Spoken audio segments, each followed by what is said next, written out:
happened, there was flames coming out of the hot end of the anchor glass, and next thing we knew, smoke, and you know, it was just going up in flames.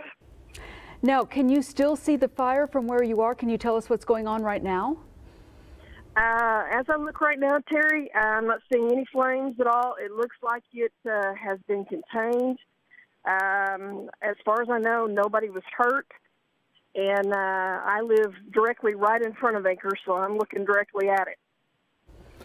Boy, Regina, that's such a dangerous situation. Oh, no kidding. I'm sure that employs a lot of people there in town. This is going to be a concern even if no one's hurt in terms of people's jobs.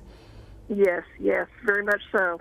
All right, Regina Tanton, thank you very much, Regina. We appreciate you helping us with our coverage here tonight. We have a crew on the scene to get more information. Absolutely, and we also want to emphasize that Henrietta Police Chief Steve Norman says at this point it does appear everyone has been evacuated.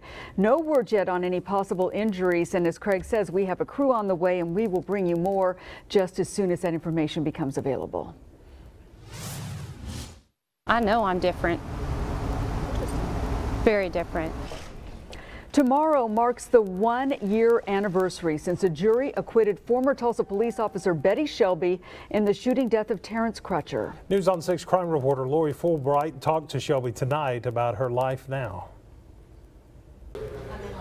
Betty Shelby says she is glad to be back on a job that she loves, a job that she calls a calling for her. Her very first day on the job, she went on a man with a gun call, but says it went smoothly and says people have been very supportive of her out on patrol.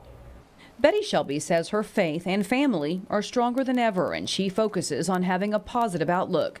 She says during her trial, the thought she might never work in law enforcement again was devastating. Once you become immersed in law enforcement, it's your way of life. It is what you know to do. And when you don't have that, there's a piece of your life missing. She says she is a very different person now because of the perspective she was given that most officers don't have. And she thinks more about how an arrest or a ticket will impact a person's life beyond just her encounter with them. Do I arrest people? Yes. Do I give citations? Yes. But I do weigh a little bit more than what I did about how this affects the people. She teaches classes to other officers about surviving critical incidents, both emotionally, physically, and financially.